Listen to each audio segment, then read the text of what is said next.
pensez-vous? Nous en sommes au dernier tournant de ce journal avec point de vue consacré à la rentrée scolaire prévue lundi pour les élèves. Et pour en parler, nous sommes avec Lamane Mbaye. Il est directeur de la formation et de la communication au ministère de l'Éducation nationale. Bonjour, monsieur Mbaye. Bonjour, monsieur. Et nous avons également Cheikh Mbow, directeur exécutif de la COSIDEP. Bonjour, monsieur Mbow. Bonjour. Alors, une question à monsieur Lamane Mbaye. Après, donc, certainement, vous avez certainement suivi notre journal tout à l'heure avec des difficultés notées ça et là du fait des inondations, mais également de l'occupation de certains établissements scolaires. Est-ce que, monsieur Mbaye, au niveau du ministère de l'Éducation nationale, vous avez pris, disons, des mesures pouvant régler cela au plus vite et permettant également aux élèves de retrouver les classes dans de meilleures conditions? Merci. Je voudrais vous remercier donc de l'invitation et saluer au passage mon cher frère Cheikh Mbow de la COSIDEP.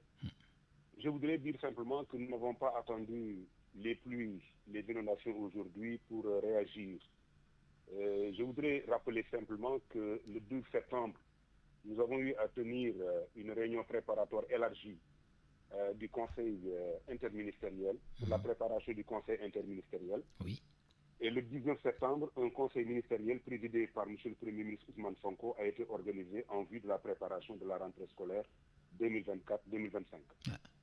Il y a eu ensuite des CRD qui ont été organisés parce que M. le ministre Moustapha Mamba Guirassy a fait des tournées à la fois dans le nord du Sénégal et au sud, ce qui nous a permis de tenir des CRD pour préparer cette rentrée scolaire. Pour finir, il y a eu le séminaire de rentrée qui a regroupé l'ensemble des familles d'acteurs autour de la question et 5 grands points ont été retenus, parmi lesquels, n'est-ce pas, la prise en charge de ces intempéries et de ces inondations, parce que tout simplement, les services de l'État, que ce soit le ministère des Forces armées, le ministère de l'Intérieur, le ministère de la Santé, le ministère de l'Urbanisme, ont travaillé d'arrache-pied en collaboration avec le ministère de l'Éducation nationale pour évacuer les eaux et participer, n'est-ce pas, tout simplement au désherbage et au nettoyage des établissements scolaires. Alors, pour en revenir, disons, à cette question, M. Cheikh Mbow, vous êtes un acteur de l'éducation également et vous suivez de très près, en tout cas, l'évolution de la situation. Nous l'avons constaté également, les eaux qui occupent les établissements. Certaines écoles sont également occupées par ceux-là qui sont impactés justement par les inondations constatées ça et là.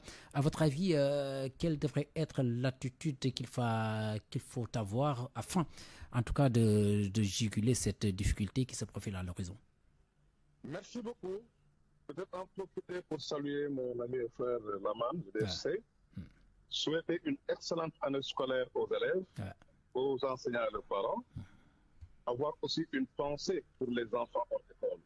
Chaque fois qu'il y a rentrée, nous pensons à ces milliers d'enfants qui ont l'âge d'aller à l'école et qui n'y vont pas pour des raisons diverses. Vous l'avez dit, le lundi est un grand jour, quelles que soient par ailleurs les difficultés. Un grand jour qui invite à une mobilisation générale et totale de toute la nation sans distinction. Un grand jour qui doit dépasser les acteurs directs, ça veut dire les ministres, les enseignants ou les associations que nous sommes. Mais un grand jour qui doit nous rappeler que l'éducation doit rester l'affaire de tous. Tout à fait. Maintenant, qu'est-ce qu'il faut faire? Nous pensons que la première chose, c'est de constater que l'hivernage impacte le Sénégal de manière générale, pas seulement l'école. Le Sénégal fonctionne difficilement chaque fois qu'on est en période de pluie. Justement. Donc nous devons renforcer la résilience de nos systèmes éducatifs, de sorte que ce système puisse fonctionner, quelles que soient par ailleurs les situations. En faisant quoi exactement, M. Mbow? En faisant quoi exactement quand vous parlez de résilience? Oui. C'est de repenser le calendrier scolaire. Depuis la nuit des temps, l'ouverture des classes, c'est toujours dans la première semaine d'octobre. Depuis que les pluies commencent au mois de mai, c'est toujours à début octobre. Justement, la météo a même annoncé dans mon journal que la fin de la saison des pluies est prévue à compter, disons, du second semestre, c'est bien cela, voilà, du second semestre de ce mois.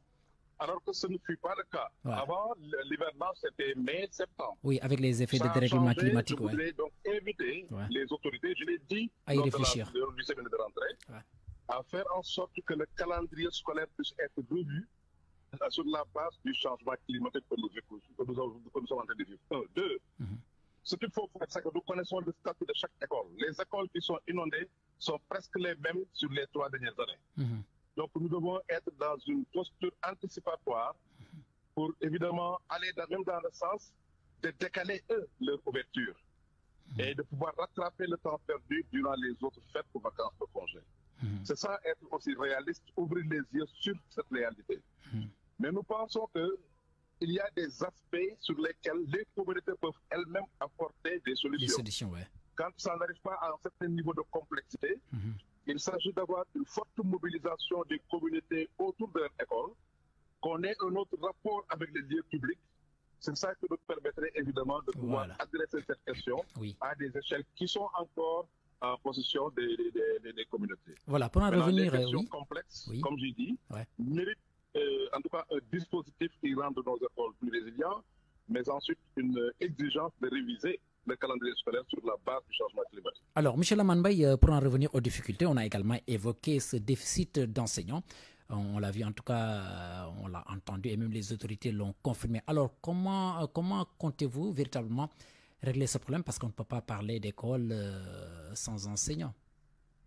Je vous remercie pour cette question. Je voudrais rappeler que cette année, on a eu 1500 enseignants qui sortent, n'est-ce pas, du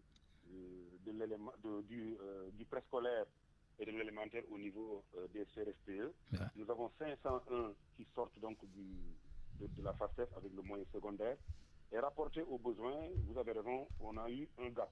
Mais pour ce gap, je voudrais rappeler simplement que le chef de l'État, Bassirou Diomaye Diakhar Faye, après avoir exprimé sa conviction qu'investir dans le recrutement, la formation, le bien-être et le développement des personnels enseignants est crucial pour assurer une éducation équitable et de qualité pour tous les élèves, a donné instruction pour l'élaboration et la mise en œuvre d'un plan quinquennal 2025-2029 de résorption des déficits pour faire face aux besoins.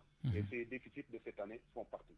Donc les techniciens du ministère de l'Éducation nationale avec la direction des ressources humaines sont en train donc de travailler sur la question afin, n'est pas tout simplement de pallier à toutes ces interrogations qui se posent, et je crois que dans les jours à venir, nous maîtriserons effectivement tous ces déficits. Alors, le déficit est estimé à combien, le déficit d'enseignants? Et quels est également ceux-là qui seront recrutés dès cette année-ci, puisqu'en fait, comme vous le savez, ça ne peut pas attendre non plus.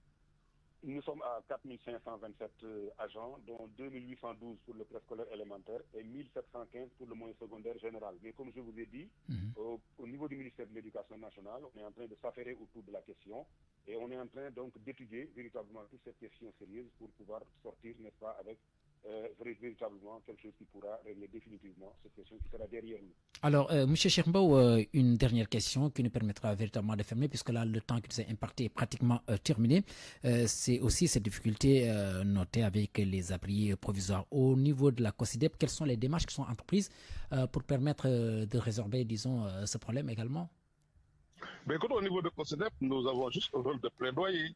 Nous avons produit des données qui confirment évidemment que l'ampleur de ces abris provisoires. Mais nous disons qu'au-delà des abris provisoires qui semblent attirer notre attention, nous devons avoir une préoccupation aussi sur des écoles vétustes à réhabiliter. Ce n'est pas seulement les abris provisoires. Nous devons aussi avoir une attention sur l'élargissement du réseau scolaire. Si nous savons qu'il y a de nouvelles zones qui sont là, avec tout ce qui est données démographiques. Donc nous pensons aujourd'hui qu'il est important qu'on puisse adresser cet aspect. En plus, évidemment, des déficits que vous avez soulevés en termes d'enseignants, de table-bancs, de salles de classe. Ces déficits sont à planifier et évidemment, on connaît un dispositif qui nous permet de pouvoir les résolver de manière définitive. Voilà, donc je pense qu'on a fait l'essentiel et qu'on vous retrouvera dans la version Wolof. Ce sera donc aux alentours de 13h40. Ce sera avec El Hadj Ndiogou.